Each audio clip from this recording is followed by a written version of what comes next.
जय हिंद दोस्तों, मैं राहुल राठौर आप सभी का स्वागत करता हूं आपके प्यारे यूट्यूब चैनल शिव शक्ति पाठशाला में। जैसा कि लास्ट क्लास में हम लोगों ने पढ़ा था विज्ञान विषय का सबसे महत्वपूर्ण टॉपिक पदार्थ एवं उसकी प्रकृति। तो आज दूसरा महत्वपूर्ण टॉपिक है वो है आपका कार्य, ऊर्जा एवं शक्ति। क्लियर? तो इसमें जो पहला आपका जो टॉपिक है वो है कार्य, जिसको समझने से पहले आपको एक समझना पड़ेगा कि विस्थापन क्या होता है।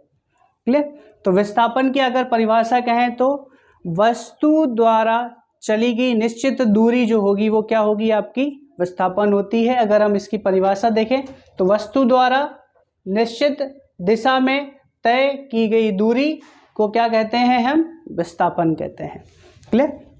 अब आते हैं इसी से संबंधित हमारा कार्य की परिभाषा हो जाएगी।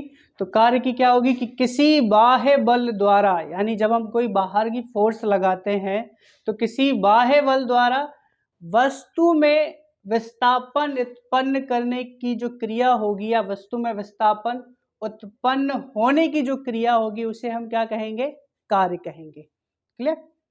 कार्य का जो फॉर्मूला होता है, सूत्र होता है, वो हम सभी को पता है कि कार्य बराबर बल गुणे विस्थापन। क्लियर? अब थोड़ा सा हम ये जान लें कि कार्य हमारी भैया एक ऐसी राशि है, अदिश है या सदिश है। तो कार्य जो है हमारी वो है आपकी एक अदिश राशि है, जिसमें आपके दिशा की जरूरत नहीं होती लेकिन परिमाण की जरूरत अवश्य पड़ती है।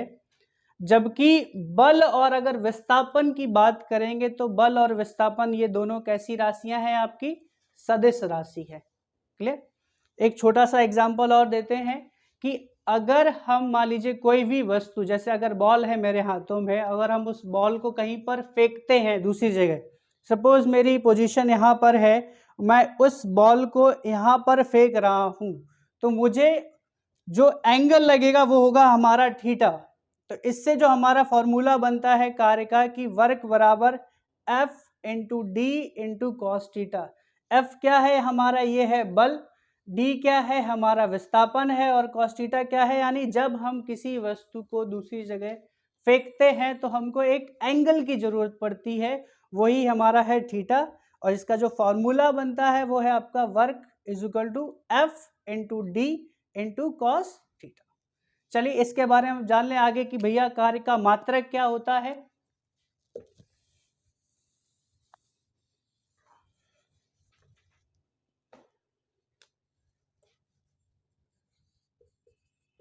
कार्य के मात्रक की अगर हम बात करें तो जैसा कि हमारा फॉर्मूला है आपका बल इंटू विस्थापन, तो इसी से ही आपका मात्रक बना है न्यूटन इंटू मीटर। ठीक। दूसरा इसका एक और मात्रक होता है, या फिर आप इसको कह सकते हैं जूल, जिसको हम कैपिटल जे से प्रदर्शित करते हैं। चलिए इसका एसआई मात्रक जो होगा वो हमारा क्या हो जाएगा, कार्य का एसआई मात्रक वो हो जाएगा हमारा जूल।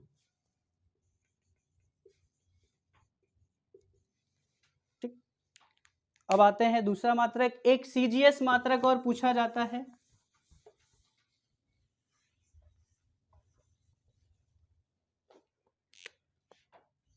सीजीएस मात्रक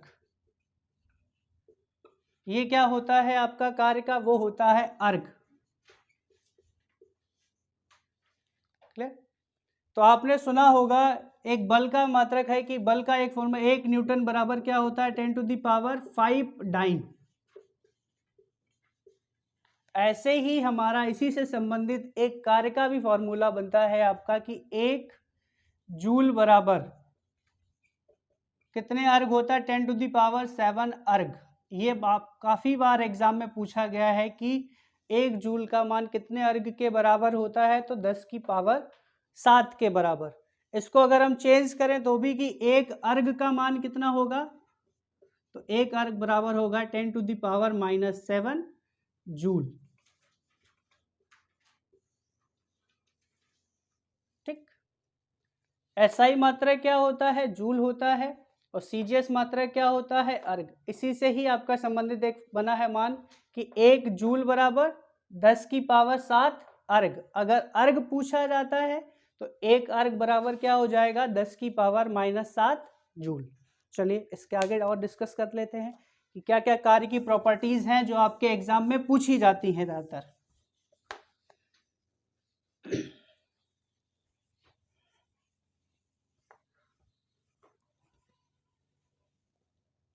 आपसे ज्यादातर पूछा जाता है कि कार्य की प्रकृति कैसी होती है। इसके लिए बेटा 3 कंडीशन है वो हम ध्यान रखेंगे। कार्य की प्रकृति, तो इसमें 3 स्थिति होती है। पहली जो स्थिति होगी क्या, जब बल की दिशा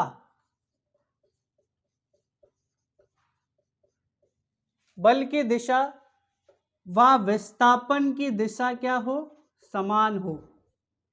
बल की दिशा व विस्थापन की दिशा क्या हो, आपकी समान हो।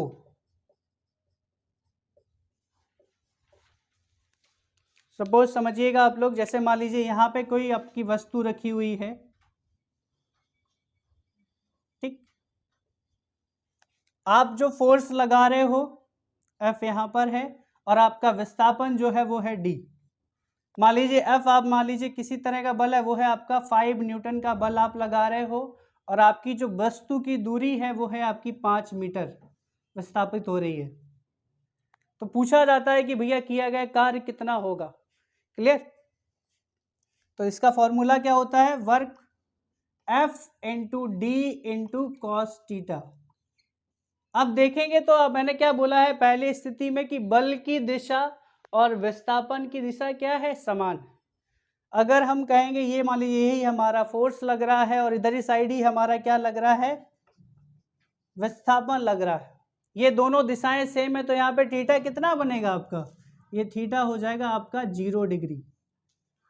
कोई भी एंगल नहीं बन रहा है यहाँ पर। तो अगर हम इस थीटा को यहाँ पर रखते हैं तो हमारा मान कितना आ जाएगा वर्क का, वाई एफ कितने न्यूटन का था, 5। विस्थापित कितनी हो रही थी हमारी वस्तु, 5 मीटर की। कॉस थीटा, थीटा कितना है, कॉस 0। और आप सभी को पता होगा कि कॉस 0 का मान क्या होता है, 1 होता है। क्लियर? तो अगर देखेंगे तो इसका आंसर कितना आ जाएगा, 25 आपका न्यूटन एंड मीटर। क्लियर? फिर से मैं समझा देता हूं कि हमारे कार्य की प्रकृति जो है वो 3 स्थितियों पर निर्भर करती है, जिसमें से पहली जो स्थिति ये है कि अगर बल की दिशा और विस्थापन की दिशा समान हो तब हमारा कार्य कैसा होगा। तो सपोज मान लीजिए ये हमारी वस्तु है जिस पर इस दिशा में हमारा फोर्स लग रहा है, कितना, 5 न्यूटन का, और हमारी वस्तु कितनी विस्थापित हो रही है, वो 5 मीटर विस्थापित हो रही है। तो पूछा जाता है कि किया गया कार्य कितना होगा आपका। तो वर्क का फॉर्मूला हमें पता ही है, F into D into cos theta. अभी जिससे पहले हमने डिस्कस किया था कि जब आप किसी वस्तु को फेंकते हो या रखते हो तो आपको एक एंगल की ज़रूरत पड़ती है, तब हमारा ये फॉर्मूला बनाता है F into D into cos theta. Clear? अब अगर आप देखेंगे तो मैंने आपको बताया कि फोर्स और आपका जो विस्थापन है दोनों का डायरेक्शन क्या है, दिशा क्या है, एक ही जैसी है, तो इसलिए थीटा क्या हमारा हो गया, 0 डिग्री हो गया। सेम अब इसको उठा के फॉर्मूले में रख दीजिए। हमारे पास बल कितना था, 5 न्यूटन का, विस्थापन कितना हुआ था, 5 मीटर हुआ था, और कॉस थीटा की जगह कॉस 0 आ गया। कॉस 0 का मान 1 होता है, बाकी 5 इंटू 5 क्या हो जाएगा, 25, और मात्रा क्या था हमारा, न्यूटन मीटर, वो हमने यहाँ पे लिख दिया। ये हुई हमारी पहली स्थिति। तो इसमें हमारा जो कार्य होगा वो कैसा कहा जाएगा, तो इस स्थिति में हमारा जो कार्य कहा जाता है वो कहा जाता है कि कार्य हमारा सार्वधिक हुआ है। ठीक, कार्य कैसा होगा हमारा, सार्वधिक हुआ है। कब, जब बल की दिशा और विस्थापन की दिशा क्या है, समान है। अब आते हैं दूसरी स्थिति पर। दूसरी स्थिति क्या है उसको जान लेते हैं हम लोग।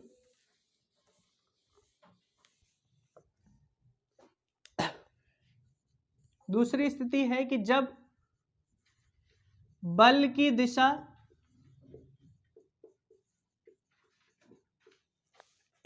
एवं विस्थापन की दिशा,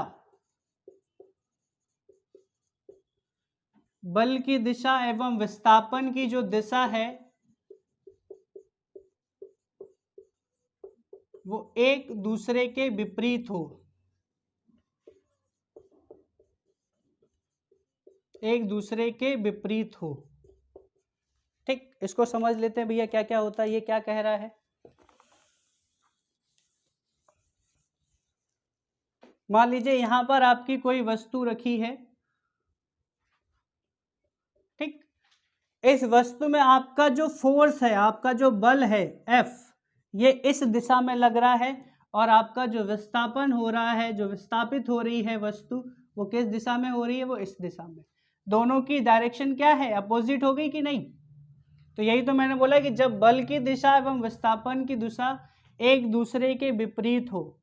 अब मुझे आप बताइए कि मान लीजिए ये आपकी रेखा है, इसके बीच में कौन सा एंगल बनेगा, तो कितने डिग्री का एंगल बनेगा, तो ये एंगल बनता है थीटा आपका 180 डिग्री। क्लियर। यहाँ पे फोर्स आपका 5 न्यूटन का, विस्थापित दूरी हो गई 5 मीटर, और थीटा हमारा कितना हो गया 180 डिग्री। चलिए अब यहाँ पे देखते हैं कि कार्य हमारा कितना होगा।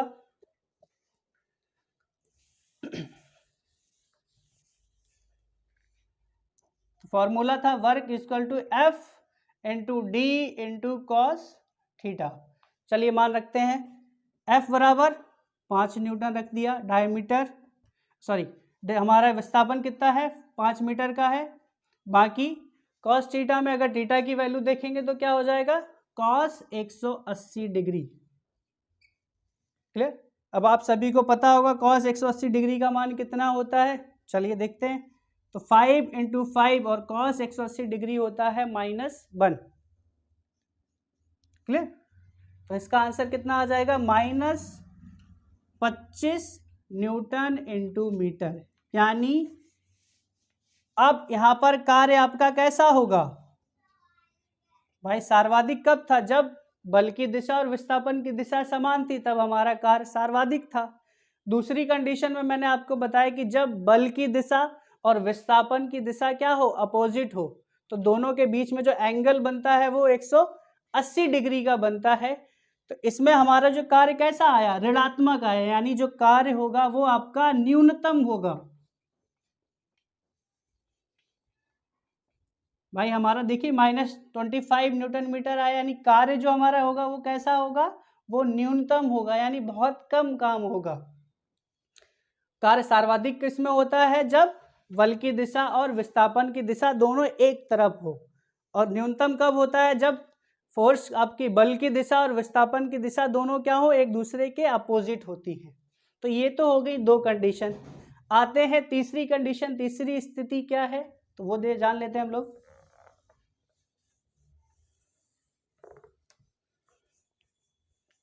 कंडीशन क्या है हमारी, जब बल की दिशा क्या हो, विस्थापन की दिशा के लंबवत हो, यानी परपेंडिकुलर हो। आते वो कंडीशन देख लेते हैं कैसा क्या है आपका।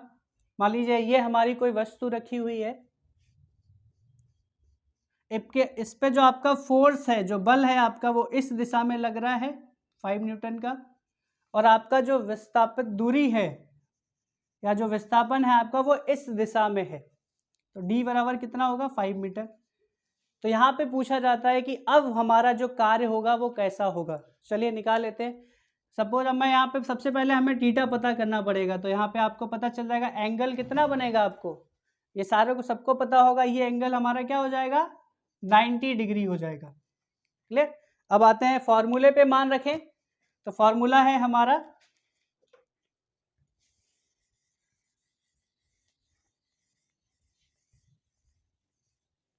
सेम, वर्क बराबर F into D into cos theta.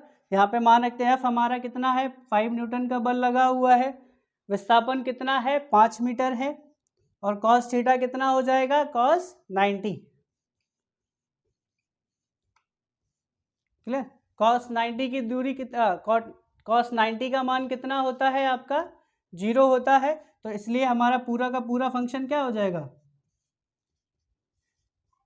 0 हो जाएगा। तो इसमें कार्य आपका कैसा होगा, कार्य बिल्कुल आपका शून्य होगा। क्लियर। सिंपल। कब होगा आपका कार्य शून्य, जब बल की दिशा और विस्थापन की दिशा क्या हो, लंबवत हो। ठीक। यानी हमारा फोर्स ऊपर की तरफ लग रहा है, हमारा विस्थापन जो है वो इस दिशा में है, तो हमारा एंगल क्या बन जाएगा, 90 डिग्री बन जाएगा। तो हमारा जो कार्य होगा वो कैसा होगा, आपका शून्य होगा। तो तीनों स्थिति हमने देख ली। जल्दी से शॉर्ट फॉर्म में देखते हैं कि क्या क्या थी हमारी स्थिति।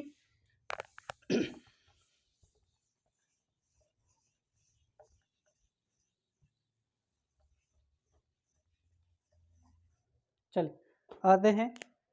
देखा था हमने कार्य की, हमने तीन प्रकृति देखी थी आपकी, कौन कौन सी समझिए। पहली, दूसरी और तीसरी, तीनों कंडीशन थी। कब आपका कार्य का मान सर्वाधिक था, कब आपका कार्य का मान न्यूनतम रहा, और कब आपका कार्य जो था वो एकदम शून्य रहा।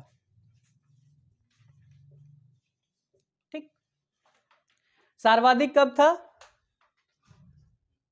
जब बल की दिशा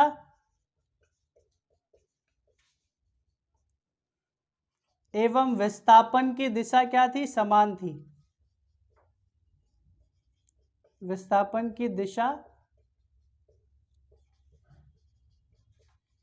समान थी, यानी जब हमारा बल और विस्थापन क्या था, एक ही दिशा में लग रहे थे, तब हमारा कार्य कैसा हुआ था, सर्वाधिक हुआ था। न्यूनतम कब हुआ था, जब बल की दिशा विस्थापन की दिशा के विपरीत,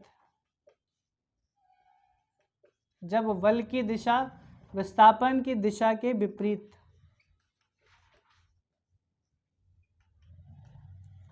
हमारा कार्य न्यूनतम कब हुआ था, जब बल की दिशा और विस्थापन की दिशा क्या थी, एक दूसरे के विपरीत थी। तीसरा, हमारा कार्य जो था वो शून्य कब हुआ, यानी बिल्कुल कार्य नहीं हुआ, कब, जब बल की दिशा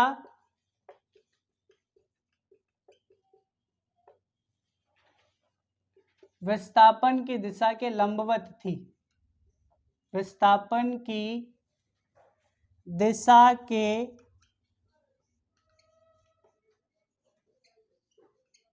लंबवत, तब हमारा कार्य कैसा हुआ था, शून्य हुआ था।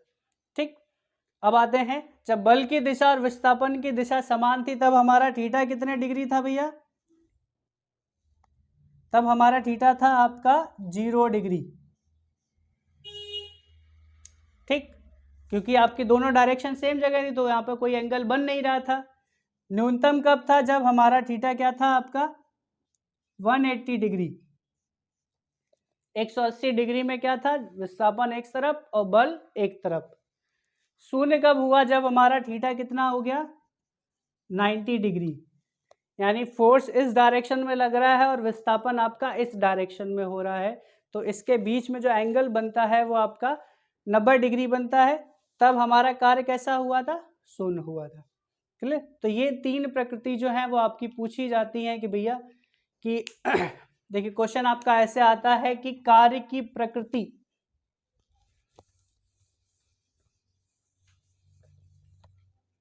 क्वेश्चन आता है कि कार्य की प्रकृति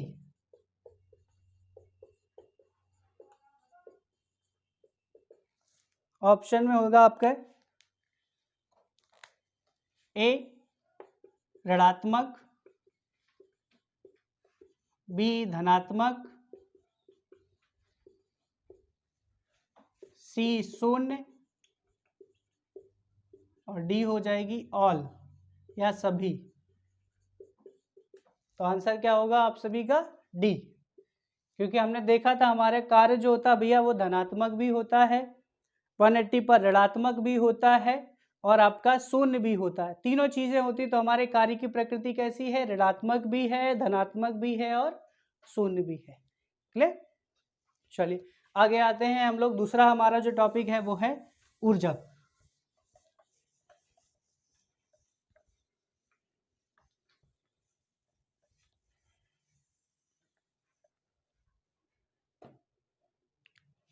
चलिए ऊर्जा की बात कर ले थोड़ी सी।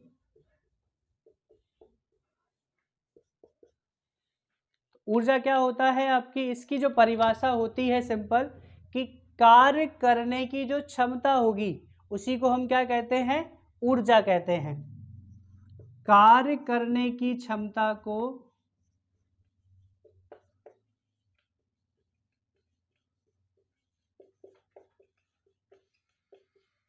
ऊर्जा कहते हैं।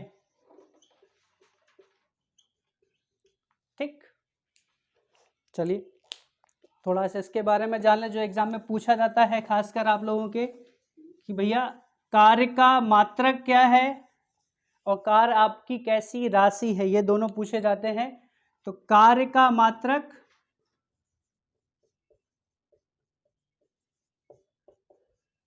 तो इसका मात्रक भी होता है जूल, जो आप ऊपर पढ़ चुके हो। कार्य का मात्रक क्या होता है? जूल। ऐसे ही आपका ऊर्जा का मात्रक भी क्या होता है?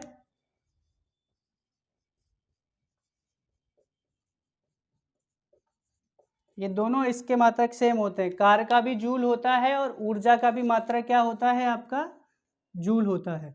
इस चीज का ध्यान रखिएगा आप लोग कि कार्य का भी मात्रक जूल और ऊर्जा का भी मात्रक क्या होता है? जूल। जैसे हमारी कार्य जो है वो एक अदिश राशि है, ऐसे ही हमारी ऊर्जा भी क्या है? एक अदिश राशि है।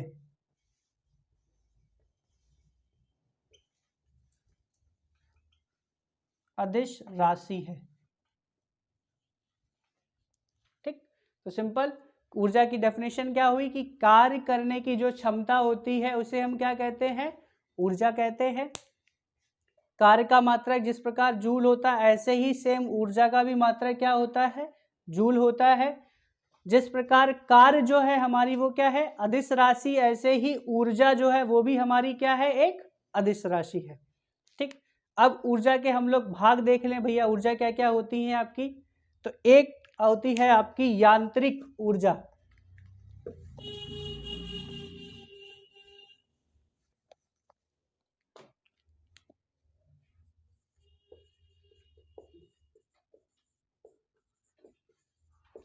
यांत्रिक ऊर्जा किसे कहते हैं, इसको जान लेते हैं भैया।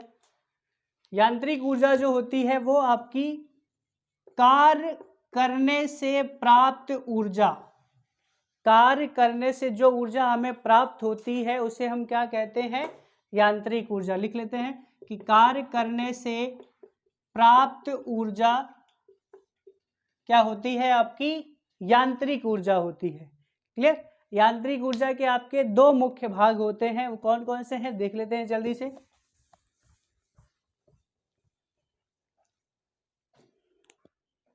इसके दो मुख्य भाग होते हैं। पहला जो इसका भाग होता है वो होता है आपका गतिज ऊर्जा का,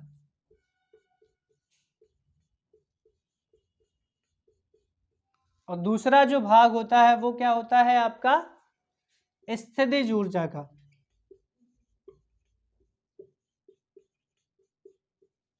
मैं फिर से रिपीट कर देता हूं। सबसे पहले हमने ऊर्जा की डेफिनेशन, परिभाषा पढ़ी कि भैया कार्य करने की जो क्षमता होती है उसे हम ऊर्जा कहते हैं। जिस प्रकार कार्य का मात्रक जूल होता है, उसी प्रकार ऊर्जा की मात्रक जो होता है वो भी क्या होता है? आपका जूल होता है। जिस प्रकार आपकी कार्य एक अदिश राशि है, उस प्रकार हमारी ऊर्जा भी क्या है? एक अदिश राशि है। फिर हमने देखा कि भैया यांत्रिक ऊर्जा किसे कहते हैं। तो कार्य करने से जो हमें ऊर्जा प्राप्त होती है वो हमारी कौन सी ऊर्जा होती है? यांत्रिक ऊर्जा होती है। इसके दो मुख्य भाग हैं, पहला गतिज ऊर्जा और दूसरा स्थितिज ऊर्जा। बाकी इस ऊर्जा के टॉपिक के बारे में हम अपना नेक्स्ट क्लास में डिस्कस करेंगे। धन्यवाद।